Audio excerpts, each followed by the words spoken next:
ಓಂ ಶಾಂತಿ. ಮುರಳಿಯ ದಿನಾಂಕ 9/10. ಬಾಬೋರ ಮಹಾವಾಕ್ಯಗಳು. ಬಾಬಾ ತಿಳಿಸ್ಕೊಡ್ತಾ ಇದ್ದಾರೆ, ಮಧುರ ಮಕ್ಕಳೇ, ವಿಶ್ವದ ರಾಜ್ಯ ಭಾಗ್ಯವನ್ನ ಬಾಹುಬಲದಿಂದ ಪಡೆಯಲು ಸಾಧ್ಯವಿಲ್ಲ. ಇದಕ್ಕಾಗಿ ಯೋಗ ಬಲ ಬೇಕು. ಇದು ಸಹ ಒಂದು ನಿಯಮವಾಗಿದೆ. ಪ್ರಶ್ನೆ: ಶಿವ ತಂದೆಯು ತಮಗೆ ತಾವೇ ಯಾವ ಆಶ್ಚರ್ಯ ಪಡುತ್ತಾರೆ? ಬಾಬಾ ತಿಳಿಸ್ತಾರೆ, ತಂದೆ, ಎಂತಹ ಅದ್ಭುತ ನೋಡಿ, ನಾನು ನಿಮಗೆ ಓದಿಸುತ್ತೇನೆ. ಇದನ್ನು ನಾನು ಯಾರಿಂದಲೂ ಸಹ ಓದಿಲ್ಲ. ನನಗೆ ಯಾರೂ ತಂದೆ ಇಲ್ಲ. ನನಗೆ ಯಾವುದೇ ಶಿಕ್ಷಕರು ಇಲ್ಲ, ಗುರುವೂ ಸಹ ಇಲ್ಲ. ನಾನು ಸೃಷ್ಟಿ ಚಕ್ರದಲ್ಲಿ ಪುನರ್ಜನ್ಮವನ್ನ ತೆಗೆದುಕೊಳ್ಳುವುದಿಲ್ಲ. ಆದರೂ ಸಹ ನಿಮಗೆ ಎಲ್ಲ ಜನ್ಮಗಳ ಕಥೆಯನ್ನ ಹೇಳ್ತೇನೆ. ನಾನು 84 ಜನ್ಮದ ಚಕ್ರದಲ್ಲಿ ಬರುವುದಿಲ್ಲ, ಆದರೆ ಚಕ್ರದ ಜ್ಞಾನವನ್ನ ಸಂಪೂರ್ಣ ಸ್ಪಷ್ಟವಾಗಿ ನೀಡುತ್ತೇನೆ. ಓಂ ಶಾಂತಿ. ಆತ್ಮಿಕ ತಂದೆಯು ನೀವು ಮಕ್ಕಳನ್ನ ಸ್ವದರ್ಶನ ಚಕ್ರಧಾರಿಗಳನ್ನಾಗಿ ಮಾಡ್ತಾರೆ. ಅಂದ್ರೆ ನೀವು 84 ಜನ್ಮಗಳ ಚಕ್ರವನ್ನ ತಿಳಿದುಕೊಂಡ್ಬಿಡ್ತೀರಿ. ಮೊದಲು ತಿಳಿದುಕೊಂಡಿರ್ಲಿಲ್ಲ, ಈಗ ತಂದೆ ಮೂಲಕ ನೀವು ತಿಳಿದುಕೊಂಡಿದ್ದೀರಿ. 84 ಜನ್ಮದ ಚಕ್ರದಲ್ಲಿ ನೀವು ಅವಶ್ಯವಾಗಿ ಬರ್ತೀರಿ. ನೀವು ಮಕ್ಕಳಿಗೆ 84 ಜನ್ಮಗಳ ಚಕ್ರದ ಜ್ಞಾನವನ್ನ ನೀಡ್ತೇನೆ. ನಾನು ಸ್ವದರ್ಶನ ಚಕ್ರಧಾರಿಯಾಗಿದ್ದೇನೆ. ಆದರೆ ಪ್ರತ್ಯಕ್ಷದಲ್ಲಿ 84 ಜನ್ಮಗಳ ಚಕ್ರದಲ್ಲಿ ಬರೋದಿಲ್ಲ. ಶಿವ ತಂದೆಯಲ್ಲಿ ಎಲ್ಲಾ ಜ್ಞಾನವಿದೆ ಎಂದು ಇದರ ಮೂಲಕ ತಿಳಿದುಕೊಳ್ಬೇಕು. ಹಾಗಾದ್ರೆ ಇದರ ಅನುಭವ ಹೇಗೆ ಬಂದಿತು? ನಮಗಾದ್ರೂ ಅನುಭವ ಪ್ರಾಪ್ತಿಯಾಗತ್ತೆ. ತಂದೆ ಎಲ್ಲಿಂದ ಅನುಭವ ಮಾಡಿ ತಮಗೆ ತಿಳಿಸ್ತಾರೆ. ಪ್ರತ್ಯಕ್ಷದ ಅನುಭವ ಆಗ್ಬೇಕಲ್ವೇ? ತಂದೆ ತಿಳಿಸ್ತಾರೆ, ನನ್ನನ್ನ ಜ್ಞಾನದ ಸಾಗರ ಅಂತ ಹೇಳ್ತಾರೆ. ಆದ್ರೆ ನಾನು 84 ಜನ್ಮದ ಚಕ್ರದಲ್ಲಿ ಬರೋದಿಲ್ಲ. ಮತ್ತೆ ನನ್ನಲ್ಲಿ ಈ ಜ್ಞಾನ ಎಲ್ಲಿಂದ ಬಂದಿತು? ಶಿಕ್ಷಕರು ಓದಿಸ್ತಾರೆ ಅಂದ್ರೆ ಅವಶ್ಯವಾಗಿ ತಾವು ಓದಿರ್ಬೇಕಲ್ವೇ? ಈ ಶಿವ ತಂದೆ ಹೇಗೆ ಓದಿದ್ರು? ಇವರಿಗೆ ಹೇಗೆ 84 ಜನ್ಮಗಳ ಚಕ್ರದ ಅರಿವಾಯಿತು? ಸ್ವಯಂ 84 ಜನ್ಮದಲ್ಲಿ ಬರೋದಿಲ್ಲ. ತಂದೆ ಬೀಜರೂಪ ಆಗಿರುವ ಕಾರಣ ತಿಳಿದುಕೊಂಡಿದ್ದಾರೆ. ತಾನು 84 ಜನ್ಮದ ಚಕ್ರದಲ್ಲಿ ಬರೋದಿಲ್ಲ. ಆದ್ರೆ ತಮಗೆ ಎಲ್ಲವನ್ನ ತಿಳಿಸ್ತಾರೆ. ಇದು ಎಷ್ಟೊಂದು ವಿಚಿತ್ರವಾಗಿದೆ. ತಂದೆ ಯಾವುದೇ ಶಾಸ್ತ್ರವನ್ನ ಓದಿದ್ದಾರೆಂಬುದೂ ಸಹ ಇಲ್ಲ. ಡ್ರಾಮಾ ಅನುಸಾರ ಅವರಲ್ಲಿ ಈ ಜ್ಞಾನ ನೋಂದಾವಣೆಯಾಗಿದೆ. ಅದನ್ನ ತಮಗೆ ತಿಳಿಸ್ತಾರೆ. ಅದ್ಭುತವಾದ ಶಿಕ್ಷಕ ಆಗಿದ್ದಾರಲ್ಲವೇ? ಆಶ್ಚರ್ಯ ಪಡಬೇಕಲ್ಲವೇ? ಆದ್ದರಿಂದ ಇವರಿಗೆ ಅನೇಕ ಹೆಸರುಗಳನ್ನ ಇಡಲಾಗಿದೆ. ಈಶ್ವರ, ಪ್ರಭು, ಅಂತರ್ಯಾಮಿ ಮುಂತಾದವು ಹೇಳ್ತಾರೆ. ಈಶ್ವರನಲ್ಲಿ ಹೇಗೆ ಎಲ್ಲಾ ಜ್ಞಾನ ತುಂಬಲ್ಪಟ್ಟಿದೆ ಎಂದು ನೀವು ಆಶ್ಚರ್ಯ ಪಡ್ತೀರಿ. ಅವರಿಗೆ ಇದೆಲ್ಲ ನಿಮಗೆ ತಿಳಿಸಲು ಎಲ್ಲಿಂದ ಬಂದಿತು?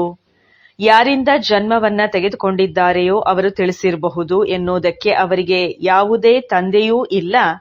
ತಾವೆಲ್ಲ ಸಹೋದರ ಸಹೋದರಿಯರಾಗಿದ್ದೀರಿ. ನಿಮ್ಮೆಲ್ಲರಿಗೂ ಅವರವರೊಬ್ಬರೇ ತಂದೆ ಹೇಗೆ ಆಗ್ತಾರೆ? ಅಲ್ಲದೆ ಅವರು ಬೀಜರೂಪ ಆಗಿದ್ದಾರೆ. ಎಷ್ಟೊಂದು ಜ್ಞಾನವನ್ನ ಮಕ್ಕಳಿಗೆ ಕುಳಿತು ತಿಳಿಸ್ತಾರೆ. 84 ಜನ್ಮವನ್ನ ನಾನ್ ತೆಗೆದುಕೊಳ್ಳೋದಿಲ್ಲ, ನೀವು ತೆಗೆದುಕೊಳ್ತೀರಿ. ಇದೆಲ್ಲವೂ ತಂದೆಗೆ ಹೇಗೆ ತಿಳಿದು ಬಂದಿತು ಎಂಬುದು ಅವಶ್ಯವಾಗಿ ಪ್ರಶ್ನೆ ಉದ್ಭವ ಆಗತ್ತೆ ಅಲ್ವೇ? ತಂದೆ ತಿಳಿಸ್ತಾರೆ, ಮಕ್ಕಳೇ, ಅನಾದಿ ಡ್ರಾಮಾ ಅನುಸಾರ ನನ್ನಲ್ಲಿ ಮೊದಲಿನಿಂದಲೂ ಈ ಜ್ಞಾನ ಇದೆ. ಅದನ್ನ ತಮಗೆ ತಿಳಿಸ್ತೇನೆ, ಓದಿಸ್ತೇನೆ. ಆದ್ದರಿಂದಲೇ ನನ್ನನ್ನ ಶ್ರೇಷ್ಠಾತಿ ಶ್ರೇಷ್ಠ ಭಗವಂತನೆಂದು ಕರೆಯಲಾಗ್ತದೆ. ಸ್ವಯಂ ಚಕ್ರದಲ್ಲಿ ಬರೋದಿಲ್ಲ, ಆದ್ರೆ ಅವರಲ್ಲಿ ಇಡೀ ಸೃಷ್ಟಿಯ ಆದಿ ಮಧ್ಯ ಅಂತ್ಯದ ಜ್ಞಾನ ಇದೆ ಅಂದಾಗ ನೀವು ಮಕ್ಕಳಿಗೆ ಎಷ್ಟೊಂದು ಖುಷಿಯಾಗಬೇಕು. ಅವರಿಗೆ 84 ಜನ್ಮಗಳ ಚಕ್ರದ ಜ್ಞಾನವು ಎಲ್ಲಿಂದ ದೊರೆಯಿತು? ನಿಮಗಾದರೂ ತಂದೆಯಿಂದ ಸಿಕ್ಕಿದೆ. ತಂದೆಯಲ್ಲಿ ನಿಜವಾದಂತಹ ಜ್ಞಾನ ಇದೆ. ಅವರಿಗೆ ಜ್ಞಾನ ಪೂರ್ಣನೆಂದು ಕರೆಯಲಾಗುತ್ತದೆ. ಅವರು ಯಾರಿಂದಲೂ ಸಹ ಓದಲಿಲ್ಲ. ಆದರೂ ಅವರಲ್ಲಿ ನಿಜವಾದ ಜ್ಞಾನವು ತಿಳಿದಿದೆ. ಆದ್ದರಿಂದ ಜ್ಞಾನಪೂರ್ಣನೆಂದು ಕರೆಯಲಾಗುತ್ತದೆ. ಇದು ಅದ್ಭುತ ಅಲ್ಲವೇ? ಆದ್ದರಿಂದ ಇದಕ್ಕೆ ಶ್ರೇಷ್ಠಾತಿಶ್ರೇಷ್ಠವಾದ ವಿದ್ಯೆ ಎಂದು ಗಾಯನ ಮಾಡಲಾಗ್ತದೆ. ತಂದೆ ಬಗ್ಗೆ ನೀವು ಮಕ್ಕಳಿಗೆ ಆಶ್ಚರ್ಯವೆನಿಸತ್ತೆ, ಅವರಿಗೆ ಏಕೆ ಜ್ಞಾನಪೂರ್ಣನೆಂದು ಕರೆಯಲಾಗ್ತದೆ? ಇದೆಲ್ಲವೂ ತಿಳಿದುಕೊಳ್ಳುವಂತ ಮಾತುಗಳಾಗಿದೆ. ಮತ್ತೆ ಯಾವ ಮಾತಿದೆ? ಈ ಚಿತ್ರವನ್ನ ತೋರಿಸಿದಾಗ ಇದರ ಬಗ್ಗೆ ನಿಮ್ಮನ್ನ ಕೇಳ್ತಾರೆ. ಬ್ರಹ್ಮನಲ್ಲಿಯೂ ಆತ್ಮ ಇದೆ. ಇವರು ಯಾವ ನಾರಾಯಣನಾಗ್ತಾರೆಯೋ ಅವರಲ್ಲಿಯೂ ತನ್ನ ಆತ್ಮ ಇರತ್ತೆ ಅಂದಾಗ 2 ಆತ್ಮ ಆಯಿತಲ್ಲವೇ? ಒಂದು ಬ್ರಹ್ಮ, ಮತ್ತೊಂದು ನಾರಾಯಣ. ಆದರೆ ವಿಚಾರ ಮಾಡಿದ್ದೇ ಆದರೆ ಇವರು 2 ಆತ್ಮರಲ್ಲ, ಆತ್ಮನಂತೂ ಒಂದೇ ಆಗಿದೆ. ಕೇವಲ ಉದಾಹರಣೆಯ ರೂಪದಲ್ಲಿ ದೇವತೆಯ ರೂಪವನ್ನ ತೋರಿಸಲಾಗ್ತದೆ. ಈ ಬ್ರಹ್ಮರವರೇ ವಿಷ್ಣು ಅರ್ಥಾತ್ ನಾರಾಯಣ ಆಗುತ್ತಾರೆ. ಇದಕ್ಕೆ ಗುಹ್ಯವಾದಂಥ ಮಾತುಗಳೆಂದು ಕರೆಯಲಾಗುತ್ತದೆ. ತಂದೆ ಬಹಳ ಗುಹ್ಯವಾದಂಥ ಜ್ಞಾನವನ್ನ ತಿಳಿಸ್ತಾರೆ. ಮತ್ತೆ ತಂದೆಯನ್ನ ಬಿಟ್ಟು ಇಂತಹ ಜ್ಞಾನವನ್ನ ಬೇರೆ ಯಾರೂ ಸಹ ಓದಿಸೋದಿಕ್ಕೆ ಸಾಧ್ಯ ಇಲ್ಲ. ಬ್ರಹ್ಮ ಮತ್ತು ವಿಷ್ಣು 2 ಆತ್ಮ ಅಲ್ಲ. ಹಾಗೆಯೇ ಸರಸ್ವತಿ ಮತ್ತು ಲಕ್ಷ್ಮಿ ಇವರಬ್ಬರಲ್ಲಿಯೂ 2 ಆತ್ಮ ಇದೆಯೋ ಅಥವಾ ಒಂದೇ ಇದೆಯೋ? ಆತ್ಮವು ಒಂದೇ, ಆದರೆ ಶರೀರ 2. ಸರಸ್ವತಿಯ ನಂತರ ಲಕ್ಷ್ಮಿ ಆಗುತ್ತಾರೆ.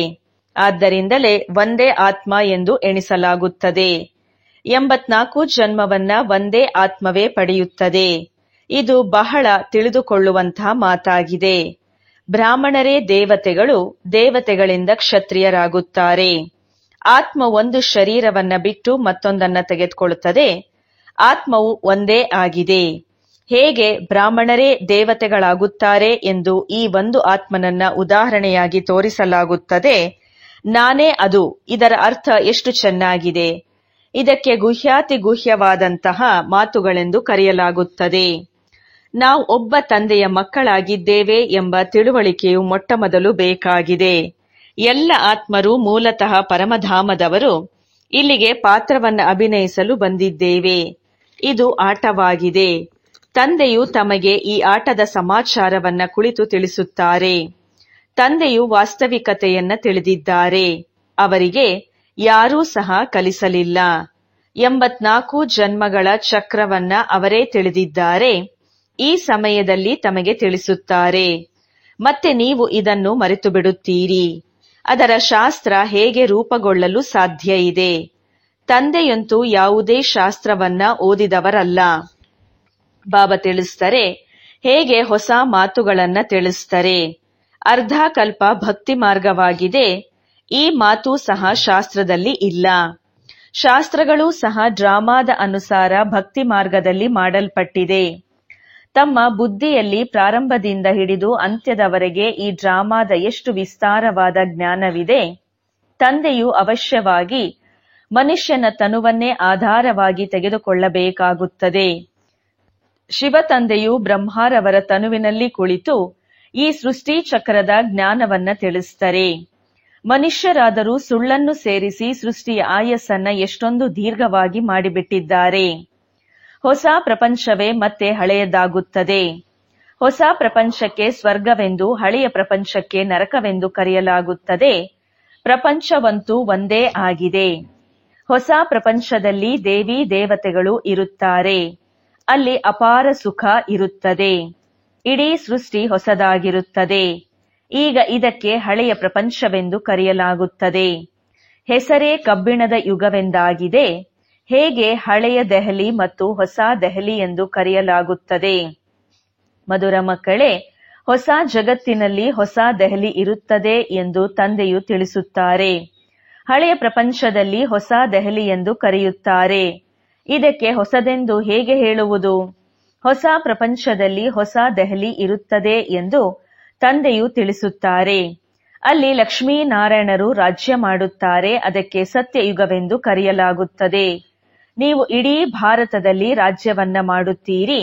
ನಿಮ್ಮ ಗದ್ದಿಯು ಯಮುನಾ ನದಿಯ ತೀರದಲ್ಲಿ ಇರುತ್ತದೆ. ಕೊನೆಯಲ್ಲಿ ರಾವಣ ರಾಜ್ಯದಲ್ಲಿಯೂ ಸಹ ಗದ್ದಿಯು ಇಲ್ಲಿಯೇ ಇದೆ. ರಾಮ ರಾಜ್ಯದ ಗದ್ದಿಯೂ ಸಹ ಇಲ್ಲಿಯೇ ಇರುತ್ತದೆ. ಆದರೆ ಹೆಸರು ದೆಹಲಿ ಎಂದು ಇರುವುದಿಲ್ಲ. ಅದಕ್ಕೆ ಪರಿಸ್ಥಾನವೆಂದು ಕರೆಯಲಾಗುತ್ತದೆ. ಯಾವ ರಾಜನು ಆಡಳಿತ ಮಾಡುತ್ತಾನೆಯೋ ಅಂತಹ ಹೆಸರನ್ನು ಇಡುತ್ತಾರೆ. ಈ ಸಮಯದಲ್ಲಿ ಎಲ್ಲರೂ ಹಳೆಯ ಪ್ರಪಂಚದಲ್ಲಿ ಇದ್ದಾರೆ. ಹೊಸ ಪ್ರಪಂಚದಲ್ಲಿ ಹೋಗಲು ನೀವು ಓದುತ್ತಿದ್ದೀರಿ. ಮತ್ತೆ ಮನುಷ್ಯನಿಂದ ದೇವತೆಗಳಾಗುತ್ತಾ ಇದ್ದೀರಿ. ಓದಿಸುವಂತಹವರು ತಂದೆ ಆಗಿದ್ದಾರೆ. ಶ್ರೇಷ್ಠಾತಿ ಶ್ರೇಷ್ಠ ತಂದೆಯು ಕೆಳಗೆ ಬಂದು ರಾಜಯೋಗವನ್ನ ಕಲಿಸುತ್ತಿದ್ದಾರೆ ಎಂಬುದನ್ನು ನೀವು ತಿಳಿದಿದ್ದೀರಿ. ನೀವು ಈಗ ಸಂಗಮ ಯುಗದಲ್ಲಿದ್ದೀರಿ. ನಂತರ ಕಲಿಯುಗಿ ಹಳೆಯ ಪ್ರಪಂಚ ನಾಶವಾಗುತ್ತದೆ. ತಂದೆಯು ಇದರ ಲೆಕ್ಕವನ್ನು ಸಹ ತಿಳಿಸಿದ್ದಾರೆ. ನಾನು ಬ್ರಹ್ಮರವರ ತನುವಿನಲ್ಲಿ ಬರುತ್ತೇನೆ, ಆದರೆ ಮನುಷ್ಯರಿಗೆ ಬ್ರಹ್ಮ ಎಂದರೆ ಯಾರು ಎಂಬುದು ತಿಳಿದಿಲ್ಲ. ಪ್ರಜಾಪಿತ ಬ್ರಹ್ಮ ಎಂದು ಹೇಳುತ್ತಾರೆ. ನೀವು ಬ್ರಹ್ಮರವರ ಪ್ರಜೆಯಾಗಿದ್ದೀರಾ ಅಲ್ಲವೇ? ಆದ್ದರಿಂದ ತಮ್ಮನ್ನು ಬಿಕೆ ಎಂದು ಕರೆಸಿಕೊಳ್ಳುತ್ತೀರಿ. ವಾಸ್ತವದಲ್ಲಿ ಶಿವ ತಂದೆಯ ಮಕ್ಕಳು ನಿರಾಕಾರ ಆತ್ಮರಾಗಿದ್ದಾಗ ಶಿವವಂಶೀಯರು ಆಗುತ್ತೀರಿ. ನಂತರ ಸಾಕಾರದಲ್ಲಿ ಪ್ರಜಾಪಿತ ಬ್ರಹ್ಮರವರ ಮಕ್ಕಳು ಸಹೋದರ ಸಹೋದರಿಯರು ಆಗುತ್ತೀರಿ. ಅನ್ಯ ಯಾವುದೇ ಸಂಬಂಧ ಇಲ್ಲ. ಈ ಸಮಯದಲ್ಲಿ ನೀವು ಈ ಕಲಿಯುಗಿ ಸಂಬಂಧವನ್ನ ಮರೆಯುತ್ತೀರಿ, ಏಕೆಂದರೆ ಅದರಲ್ಲಿ ಬಂಧನ ಇದೆ. ನೀವು ಹೊಸ ಪ್ರಪಂಚದಲ್ಲಿ ಹೋಗುತ್ತೀರಿ. ಶಿಖೆಯು ಬ್ರಾಹ್ಮಣರ ಗುರುತಾಗಿದೆ. ನಿಮ್ಮದು ಬ್ರಾಹ್ಮಣ ಕುಲವಾಗಿದೆ. ಅವರು ಕಲಿಯುಗದ ಬ್ರಾಹ್ಮಣರಾಗಿದ್ದಾರೆ. ಬ್ರಾಹ್ಮಣರು ಹೆಚ್ಚುವರಿ ಮಾರ್ಗದರ್ಶಕರಾಗಿರುತ್ತಾರೆ. ಒಂದು ಔತಣದ ಊಟವನ್ನ ಸ್ವೀಕರಿಸುತ್ತಾರೆ, ಮತ್ತೊಂದು ಗೀತೆಯನ್ನ ತಿಳಿಸುತ್ತಾರೆ. ಈಗ ನೀವು ಬ್ರಾಹ್ಮಣರು ಗೀತೆಯನ್ನ ತಿಳಿಸುತ್ತೀರಿ, ಅವರೂ ಸಹ ಗೀತೆಯನ್ನ ತಿಳಿಸುತ್ತಾರೆ. ಎಷ್ಟು ವ್ಯತ್ಯಾಸವಿದೆ ನೋಡಿ. ಕೃಷ್ಣ ಭಗವಂತನಲ್ಲ ಎಂದು ನೀವು ಹೇಳುತ್ತೀರಿ. ಕೃಷ್ಣನಿಗೆ ದೇವತೆ ಎಂದು ಕರೆಯಲಾಗುತ್ತದೆ. ಅವನಲ್ಲಿ ದೈವೀ ಗುಣಗಳು ಇದೆ. ಆತನನ್ನು ಈ ಕಣ್ಣುಗಳಿಂದ ನೋಡಲಾಗುತ್ತದೆ. ಶಿವನ ಮಂದಿರದಲ್ಲಿ ನೋಡುತ್ತೀರೆಂದರೆ ಶಿವನಿಗಾದರೂ ತನ್ನ ಶರೀರವಿಲ್ಲ. ಅವರು ಪರಮ ಆತ್ಮ ಅರ್ಥಾತ್ ಪರಮಾತ್ಮ, ಈಶ್ವರ, ಪ್ರಭು, ಭಗವಂತ ಮುಂತಾದ ಅಕ್ಷರದ ಯಾವುದೇ ಅರ್ಥ ಬರುವುದಿಲ್ಲ. ಪರಮಾತ್ಮನೇ ಶ್ರೇಷ್ಠನಾದ ಆತ್ಮನಾಗಿದ್ದಾರೆ. ನೀವು ಶ್ರೇಷ್ಠರಲ್ಲ. ಎಷ್ಟೊಂದು ವ್ಯತ್ಯಾಸವಿದೆ. ಪರಮಾತ್ಮನಿಂದ ನೀವು ಕಲಿಯುತ್ತಿದ್ದೀರಿ. ಅವರು ಯಾರಿಂದಲೂ ಕಲಿತಿಲ್ಲ. ಇವರು ತಂದೆಯಾಗಿದ್ದಾರಲ್ಲವೇ? ಆ ಪರಮಪಿತ ಪರಮಾತ್ಮನನ್ನು ನೀವು ತಂದೆಯೆಂದು ಕರೆಯುತ್ತೀರಿ, ಶಿಕ್ಷಕನೆಂದೂ ಸಹ ಕರೆಯುತ್ತೀರಿ, ಸದ್ಗುರುವೆಂದು ಕರೆಯುತ್ತೀರಿ. ಆದರೆ ಅವರು ಒಬ್ಬರೇ ಆಗಿದ್ದಾರೆ. ಯಾವುದೇ ಆತ್ಮವು ತಂದೆ, ಶಿಕ್ಷಕ, ಗುರುವಾಗಲು ಸಾಧ್ಯವಿಲ್ಲ. ಒಬ್ಬ ಪರಮಾತ್ಮನಿಗೆ ಪರಮ ಅರ್ಥಾತ್ ಶ್ರೇಷ್ಠನೆಂದು ಕರೆಯಲಾಗುತ್ತದೆ. ಪ್ರತಿಯೊಬ್ಬರಿಗೂ ಮೊದಲು ತಂದೆಯೂ ಬೇಕು, ನಂತರ ಶಿಕ್ಷಕ, ಮತ್ತೆ ಕೊನೆಯಲ್ಲಿ ಗುರುವೂ ಬೇಕಾಗುತ್ತದೆ. ತಂದೆಯೂ ಸಹ ತಿಳಿಸ್ತಾರೆ, ನಾನು ನಿಮ್ಮ ತಂದೆಯೂ ಆಗಿದ್ದೇನೆ, ಶಿಕ್ಷಕನೂ ಆಗುತ್ತೇನೆ, ಮತ್ತೆ ನಾನೇ ನಿಮ್ಮೆಲ್ಲರಿಗೂ ಸದ್ಗತಿಯ ದಾತ, ಸದ್ಗುರುವೂ ಆಗುತ್ತೇನೆ. ಸದ್ಗತಿಯನ್ನು ನೀಡುವಂತಹ ಗುರು ಒಬ್ಬರೇ ಆಗಿದ್ದಾರೆ. ಉಳಿದವರು ಅನೇಕ ಗುರುಗಳಿದ್ದಾರೆ. ನಾನು ತಮ್ಮೆಲ್ಲರಿಗೂ ಸದ್ಗತಿಯನ್ನ ನೀಡುತ್ತೇನೆ ಎಂದು ತಂದೆಯು ತಿಳಿಸ್ತಾರೆ. ನೀವೆಲ್ಲರೂ ಸತ್ಯಯುಗದಲ್ಲಿ ಹೋಗ್ತೀರಿ. ಉಳಿದವರೆಲ್ಲರೂ ಶಾಂತಿಧಾಮ, ಯಾವುದಕ್ಕೆ ಪರಮಧಾಮವೆಂದು ಕರೆಯಲಾಗುತ್ತದೆ, ಅಲ್ಲಿಗೆ ಹೊರಟು ಹೋಗುತ್ತಾರೆ. ಸತ್ಯಯುಗದಲ್ಲಿ ಆದಿ ಸನಾತನ ದೇವಿ ದೇವತಾ ಧರ್ಮ ಇತ್ತು. ಅನ್ಯ ಯಾವುದೇ ಧರ್ಮ ಇರಲಿಲ್ಲ. ಈ ಎಲ್ಲಾ ಆತ್ಮಗಳು ಮುಕ್ತಿಧಾಮದಲ್ಲಿ ಹೊರಟು ಹೋಗುತ್ತಾರೆ. ಸತ್ಯಯುಗಕ್ಕೆ ಸದ್ಗತಿ ಎಂದು ಕರೆಯಲಾಗುತ್ತದೆ. ಪಾತ್ರವನ್ನು ಅಭಿನಯಿಸುತ್ತಾ ನಂತರ ದುರ್ಗತಿಯಲ್ಲಿ ಬಂದು ಬಿಡುತ್ತಾರೆ. ನೀವೇ ಸದ್ಗತಿಯಿಂದ ಮತ್ತೆ ದುರ್ಗತಿಯಲ್ಲಿ ಬರುತ್ತೀರಿ. ನೀವೇ ಪೂರ್ಣ 84 ಜನ್ಮಗಳನ್ನು ತೆಗೆದುಕೊಳ್ಳುತ್ತೀರಿ. ಯಥಾ ರಾಜ ರಾಣಿ ತಥಾ ಪ್ರಜಾ ಆ ಸಮಯದಲ್ಲಿ ಇರ್ತಾರೆ. 9 ಲಕ್ಷ ಜನರು ಮೊದಲು ಬರ್ತಾರೆ. ಅವರೇ 84 ಜನ್ಮಗಳನ್ನ ತೆಗೆದುಕೊಳ್ತಾರೆ. ನಂತರ ಅನ್ಯ ಎಲ್ಲಾ ಆತ್ಮಗಳು ಬರ್ತಾ ಹೋಗ್ತಾರೆ. ಇದನ್ನ ಲೆಕ್ಕ ಮಾಡಲಾಗ್ತದೆ. ಎಲ್ಲರೂ 84 ಜನ್ಮಗಳನ್ನ ತೆಗೆದುಕೊಳ್ಳೋದಿಲ್ಲ. ಮೊಟ್ಟ ಮೊದಲು ಬರುವಂತಹವರೇ 84 ಜನ್ಮಗಳನ್ನ ತೆಗೆದುಕೊಳ್ಳುತ್ತಾರೆ. ನಂತರ ಕಡಿಮೆ ಜನ್ಮಗಳನ್ನ ತೆಗೆದುಕೊಳ್ಳುತ್ತಾರೆ. ಅತಿ ಹೆಚ್ಚು ಎಂದರೆ 84 ಜನ್ಮ. ಈ ಎಲ್ಲಾ ಮಾತುಗಳನ್ನ ಯಾವುದೇ ಮನುಷ್ಯರು ತಿಳಿದುಕೊಂಡಿಲ್ಲ. ತಂದೆಯೇ ಕುಳಿತು ತಿಳಿಸಿಕೊಡುತ್ತಾರೆ. ಭಗವಾನುವಾಚ ಎಂದು ಗೀತೆಯಲ್ಲಿ ಇದೆ. ಆದಿ ಸನಾತನ ದೇವಿ ದೇವತಾ ಧರ್ಮವನ್ನ ಕೃಷ್ಣನೇನೂ ರಚಿಸಿಲ್ಲ ಎಂಬುದನ್ನ ನೀವು ತಿಳಿದುಕೊಂಡಿದ್ದೀರಿ. ಇದನ್ನ ತಂದೆಯೇ ಸ್ಥಾಪನೆ ಮಾಡುತ್ತಾರೆ. ಕೃಷ್ಣನ ಆತ್ಮವೇ 84 ಜನ್ಮಗಳ ಕೊನೆಯಲ್ಲಿ ಈ ಜ್ಞಾನವನ್ನ ಕೇಳಿ ಮೊದಲನೆಯ ನಂಬರ್ನಲ್ಲಿ ಬರ್ತಾರೆ. ಈ ಮಾತುಗಳನ್ನ ತಿಳಿದುಕೊಳ್ಳಬೇಕಾಗಿದೆ, ನಿತ್ಯವೂ ಓದಬೇಕಾಗಿದೆ. ನೀವು ಭಗವಂತನ ವಿದ್ಯಾರ್ಥಿಗಳಾಗಿದ್ದೀರಿ.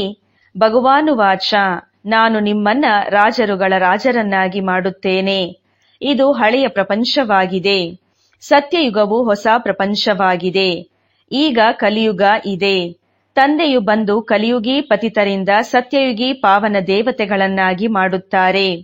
ಆದ್ದರಿಂದ ತಂದೆಯೇ ತಾವು ಬಂದು ನಮ್ಮನ್ನ ಪಾವನರನ್ನಾಗಿ ಮಾಡಿ ಕಲಿಯುಗಿ ಪತಿತರಿಂದ ಸತ್ಯಯುಗಿ ಪಾವನರನ್ನಾಗಿ ಮಾಡಿ ಎಂದು ಕಲಿಯುಗಿ ಮನುಷ್ಯರು ಕರೆಯುತ್ತಾರೆ. ಎಷ್ಟೊಂದು ವ್ಯತ್ಯಾಸ ನೋಡಿ. ಕಲಿಯುಗದಲ್ಲಿ ಅಪಾರ ದುಃಖವಿದೆ. ಮಗು ಜನ್ಮವಾಯಿತೆಂದರೆ ಸುಖವೆನಿಸುತ್ತದೆ. ಅದು ಶರೀರ ಬಿಟ್ಟಾಗ ದುಃಖವಾಗುತ್ತದೆ. ಇರುವವರೆಗೂ ದುಃಖಿತರಾಗುತ್ತಾರೆ. ಇದು ದುಃಖದ ಪ್ರಪಂಚವಾಗಿದೆ. ತಂದೆಯು ಈಗ ಸುಖದ ಪ್ರಪಂಚವನ್ನ ಸ್ಥಾಪನೆ ಮಾಡುತ್ತಿದ್ದಾರೆ. ತಮ್ಮನ್ನ ಸ್ವರ್ಗವಾಸಿ ದೇವತೆಗಳನ್ನಾಗಿ ಮಾಡ್ತಾರೆ. ನೀವೀಗ ಪುರುಷೋತ್ತಮ ಸಂಗಮಯುಗದವರಾಗಿದ್ದೀರಿ. ಉತ್ತಮರಿಗಿಂತ ಉತ್ತಮ ಪುರುಷ ಅಥವಾ ನಾರಿಯರು ಆಗುತ್ತೀರಿ. ನೀವು ಲಕ್ಷ್ಮೀ ನಾರಾಯಣರಾಗಲು ಬರುತ್ತೀರಿ. ವಿದ್ಯಾರ್ಥಿಗಳು ಶಿಕ್ಷಕರೊಂದಿಗೆ ಯೋಗವನ್ನ ಇಡುತ್ತಾರೆ. ಏಕೆಂದರೆ ಇವರ ಮೂಲಕ ನಾವು ಓದಿ ಇಂಥವರಾಗುತ್ತೇವೆ ಎಂಬುದು ತಿಳಿದಿರುತ್ತದೆ. ಇಲ್ಲಿ ನೀವು ಪರಮಪಿತ ಪರಮಾತ್ಮ ಶಿವನ ಜೊತೆ ಯೋಗವನ್ನ ಜೋಡಿಸುತ್ತೀರಿ. ಅವರು ತಮ್ಮನ್ನ ದೇವತೆಗಳನ್ನಾಗಿ ಮಾಡುತ್ತಾರೆ.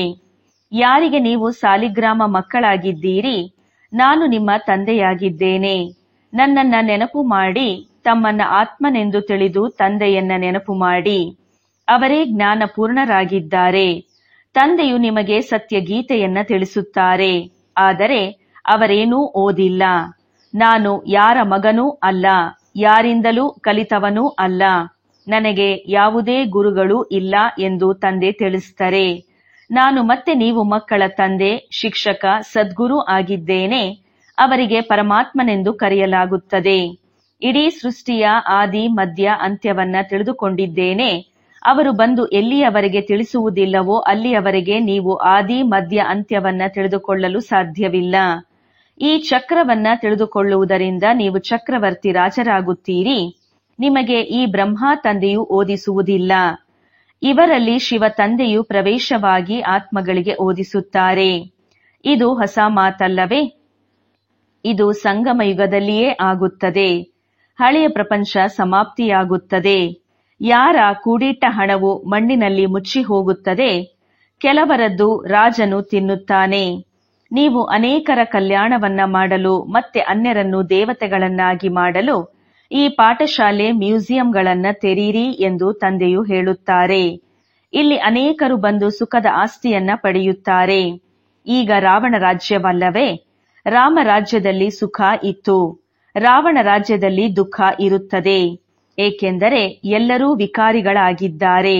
ಅದು ನಿರಾಕಾರಿ ಪ್ರಪಂಚ ಆಗಿದೆ. ಲಕ್ಷ್ಮೀ ನಾರಾಯಣರಿಗೂ ಸಹ ಮಕ್ಕಳಿರುತ್ತಾರಲ್ಲವೇ? ಆದರೆ ಅಲ್ಲಿ ಯೋಗ ಬಲ ಇದೆ. ತಂದೆಯು ನಿಮಗೆ ಯೋಗ ಬಲವನ್ನ ಕಲಿಸುತ್ತಾರೆ. ಯೋಗ ಬಲದಿಂದ ನೀವು ವಿಶ್ವಕ್ಕೆ ಮಾಲೀಕರಾಗುತ್ತೀರಿ. ಬಾಹುಬಲದಿಂದ ಯಾರೂ ವಿಶ್ವದ ಮಾಲೀಕರಾಗಲು ಸಾಧ್ಯವಿಲ್ಲ. ಆಗಲೂ ನಿಯಮವೂ ಇಲ್ಲ. ನೀವು ಮಕ್ಕಳು ತಂದೆಯ ನೆನಪಿನ ಬಲದಿಂದ ಇಡೀ ವಿಶ್ವದ ರಾಜ್ಯ ಭಾಗ್ಯವನ್ನ ಪಡೆದುಕೊಳ್ಳುತ್ತಿದ್ದೀರಿ. ಎಷ್ಟೊಂದು ಶ್ರೇಷ್ಠ ವಿದ್ಯೆ ಆಗಿದೆ. ಮೊಟ್ಟ ಮೊದಲು ಪವಿತ್ರತೆಯ ಪ್ರತಿಜ್ಞೆ ಮಾಡಿ ಎಂದು ತಂದೆಯು ತಿಳಿಸುತ್ತಾರೆ. ಪವಿತ್ರರಾಗದೆ ಪವಿತ್ರ ಪ್ರಪಂಚಕ್ಕೆ ಹೋಗುತ್ತೀರಿ. ಪವಿತ್ರರಾದಾಗಲೇ ಪವಿತ್ರ ಪ್ರಪಂಚಕ್ಕೆ ಹೋಗುತ್ತೀರಿ. ಒಳ್ಳೆಯದು. ಮಧುರಾತಿ ಮಧುರ ಅಗಲಿ ಹೋಗಿ ಮರಳಿ ಸಿಕ್ಕಿರುವಂತಹ ಮಕ್ಕಳಿಗೆ ಮಾತಾಪಿತಾ ಮಾಪ್ದಾದಾರವರ ನೆನಪು, ಪ್ರೀತಿ ಹಾಗೂ ನಮಸ್ತೆ. ಆತ್ಮಿಕ ತಂದೆಗೆ ಆತ್ಮಿಕ ಮಕ್ಕಳ ನೆನಪು, ಪ್ರೀತಿ ಹಾಗೂ ನಮಸ್ತೆ. ಧಾರಣೆಗೋಸ್ಕರ ಮುಖ್ಯ ಸಾರದಲ್ಲಿ ಮೊದಲನೆಯ ಮಹಾವಾಕ್ಯ: ಕಲಿಯುಗಿ ಸಂಬಂಧವು ಈ ಸಮಯದಲ್ಲಿ ಬಂಧನವಾಗಿದೆ. ಅದನ್ನ ಮರೆತು ತನ್ನನ್ನ ಸಂಗಮಯುಗಿ ಬ್ರಾಹ್ಮಣನೆಂದು ತಿಳಿದುಕೊಳ್ಳಬೇಕು. ಸತ್ಯವಾದ ಗೀತೆಯನ್ನ ಓದಿ ಮತ್ತು ಅನ್ಯರಿಗೆ ಓದಿಸಬೇಕು. ಎರಡನೇದು, ಹಳೆಯ ಪ್ರಪಂಚವು ಸಮಾಪ್ತಿ ಆಗಲಿದೆ. ಆದ್ದರಿಂದ ತಮ್ಮದೆಲ್ಲವನ್ನ ಸಫಲ ಮಾಡಿಕೊಳ್ಳಬೇಕು. ಅನೇಕರ ಕಲ್ಯಾಣ ಮಾಡಲು, ಮನುಷ್ಯರನ್ನ ದೇವತೆಗಳನ್ನಾಗಿ ಮಾಡಲು ಈ ಪಾಠಶಾಲೆ ಅಥವಾ ಮ್ಯೂಸಿಯಂ ಅನ್ನು ತೆರೆಯಬೇಕು. ವರದಾನ: ತಂದೆಯ ಆಜ್ಞೆ ಎಂದು ತಿಳಿದು ಪ್ರೀತಿಯಿಂದ ಪ್ರತಿ ಮಾತನ್ನ ಸಹನೆ ಮಾಡುವಂತಹ ಸಹನಶೀಲ ಆಗಿರಿ. ಕೆಲವು ಮಕ್ಕಳು ಹೇಳ್ತಾರೆ, ನಾನು ಸರಿಯಾಗಿ ಇದ್ದೇನೆ, ಆದರೂ ಸಹ ನಾನೇ ಸಹನೆ ಮಾಡಬೇಕಾಗುವುದು, ಸಾಯಬೇಕಾಗುವುದು. ಆದರೆ ಈ ಸಹನೆ ಮಾಡುವುದು ಅಥವಾ ಸಾಯುವುದೇ ಧಾರಣೆಯ ಸಬ್ಜೆಕ್ಟ್ನಲ್ಲಿ ನಂಬರ್ ತೆಗೆದುಕೊಳ್ಳುವುದಾಗಿದೆ. ಆದ್ದರಿಂದ ಸಹನೆ ಮಾಡುವುದರಲ್ಲಿ ಗಾಬರಿಯಾಗಬೇಡಿ. ಕೆಲವು ಮಕ್ಕಳು ಸಹನೆ ಮಾಡುತ್ತಾರೆ, ಆದರೆ ಅನಿವಾರ್ಯತೆಯಿಂದ ಸಹನೆ ಮಾಡುವುದು, ಪ್ರೀತಿಯಿಂದ ಸಹನೆ ಮಾಡುವುದು, ಇದರಲ್ಲಿ ಅಂತರವಿದೆ. ಮಾತುಗಳ ಕಾರಣದಿಂದ ಸಹನೆ ಮಾಡುವುದಿಲ್ಲ, ಆದರೆ ತಂದೆಯ ಆಜ್ಞೆಯಾಗಿದೆ ಸಹನಶೀಲರಾಗಿ ಎಂದು. ಆದ್ದರಿಂದ ಆಜ್ಞೆ ಎಂದು ತಿಳಿದು ಪ್ರೀತಿಯಿಂದ ಸಹನೆ ಮಾಡುವುದು ಅಂದರೆ ಸ್ವಯಂ ಅನ್ನ ಪರಿವರ್ತನೆ ಮಾಡಿಕೊಂಡು ಬಿಡುವುದು.